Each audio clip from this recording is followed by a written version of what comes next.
భర్త మరణంతో ఒంటరైన మహిళ ఓ మనిషిని నమ్మింది. అతనే సర్వస్వం అనుకుంది. ఇద్దరూ కలిసి అయిన వారికి దూరంగా వేరొక ఊరిలో సహజీవనం చేస్తున్నారు. అక్కడ ఆమెకు వేరొక మహిళతో పరిచయం ఏర్పడింది. ఆ పరిచయం కాస్త స్నేహంగా మారి తన కష్టసుఖాలు పంచుకునేంతలా బలపడింది.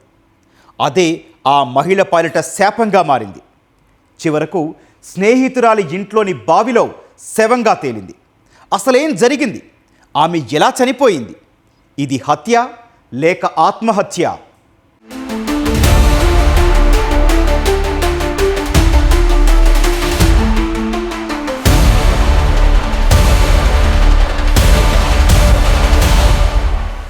కరీంనగర్ జిల్లా హుజూరాబాద్లోని ఓ ఇంట్లోని బావిలో ఈ నెల 11న ఓ మృతదేహం బయటపడింది. మామిండ్లవాడకు చెందిన ముత్తోజు భాగ్య అనే మహిళ తన ఇంటి ఆవరణలోని బావిలో మృతదేహాన్ని గుర్తించి పోలీసులకు సమాచారం అందించింది. వారు వచ్చి బావిలోంచి మృతదేహాన్ని బయటకు తీయించారు. మృతురాలు స్థానికంగా నివాసముండే చింత సునీతగా గుర్తించారు. మృతురాలి మెడకు చీరతో ఉరివేసినట్లు ఆనవాళ్లు ఉన్నాయి. ముఖం, పెదాలపై గాయాలున్నట్లు పోలీసులు గుర్తించారు.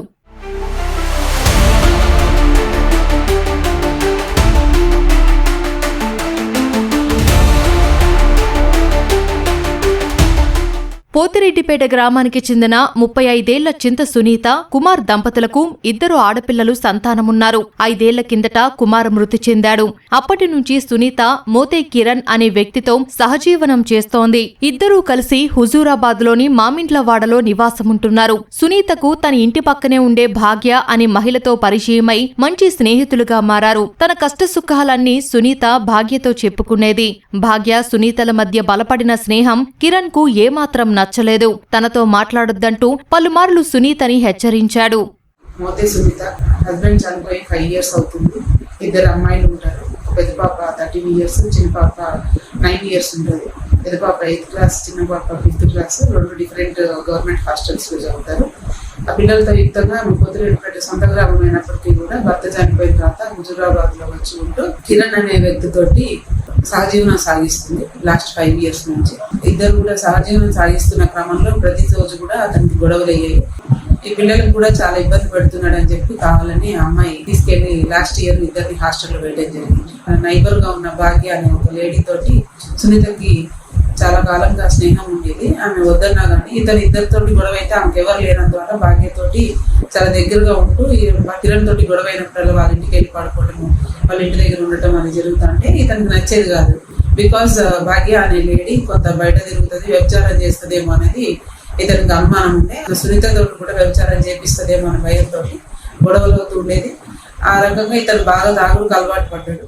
కొన్నాళ్లకు కిరణ్, సునీతల మధ్య సఖ్యత లోపించింది. దీంతో వారిద్దరి మధ్య తరచూ గొడవలు జరుగుతున్నాయి. ఈ క్రమంలో కిరణ్ ను కాదని సునీత భాగ్య ఇంట్లో తలదాచుకునేది. ఇది కిరణ్ కు మరింత కోపం తెప్పించింది. ఈ నెల 10న కిరణ్, సునీత ఇద్దరూ కలిసి మద్యం సేవించారు. భాగ్యతో స్నేహం చేయడం మానుకోవాలంటూ మరోసారి గొడవ పడిన కిరణ్ సునీతను తీవ్రంగా కొట్టి గొంతు నులిమి చంపాడు. కేసును భాగ్యపై నెట్టేందుకు ఎవరికీ అనుమానం రాకుండా మృతదేహాన్ని భాగ్య ఇంటి ఆవరణలోని బావిలో పడేశాడు. హత్య అనంతరం పరారైన నిందితుడిని పక్కా సమాచారంతో పోలీసులు అరెస్టు చేశారు. విచారణలో నిందితుడు నేరం అంగీకరించినట్లు పోలీసులు తెలిపారు.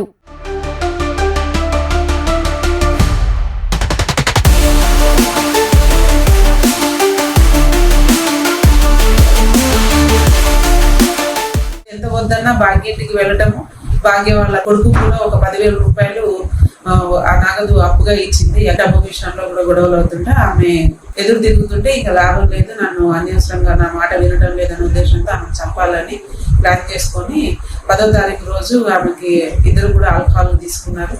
రైస్ తిన్న తర్వాత వాళ్ళిద్దరి మధ్య గొడవలైంది. గొడవలైనప్పుడు ఆమె తిరగబడింది కూడా. తిరగబడిన క్రమంలో అతనికి గాయాలు కూడా అయినాయి. గొంతు తగ్గించిన గాయాలు గొంతు మీద అయిన తర్వాత ఆమె పడుకునే క్రమంలో ఆమెని చంపేయడం జరిగింది. గొంతుకు ఉరిపెట్టడం జరిగింది. అట్లాగే కాలుతో తొక్కి, ఆమె చాలా లీన్ గా ఉంటది, ఎందుకన్నా మంచిది చనిపోయిందో లేదో అని చెప్పేసి ఆమెని గొంతు మీద కాలేసి తొక్కి చంపిన తర్వాత డిసైడ్ చేసుకున్న తర్వాత ఈమెకి భాగ్యం మీద కొంచెం కోపం ఉంది కాబట్టి ఇక భాగ్య వాళ్ళ ఇంట్లో ఉన్న వెల్లో వేసినట్టయితే ఈమె మీద అభియోగం పోతుంది అనే ఒక ప్లాన్ ప్రకారంగా అతను ఏం చేశాడంటే భాగ్య వాళ్ళ ఇంట్లో ఉన్న వెల్లో ఆమె పడేయడం జరిగింది. ఆ తర్వాత ఆమె వేసుకున్న దుస్తులు కూడా అక్కడ పడేయడం జరిగింది.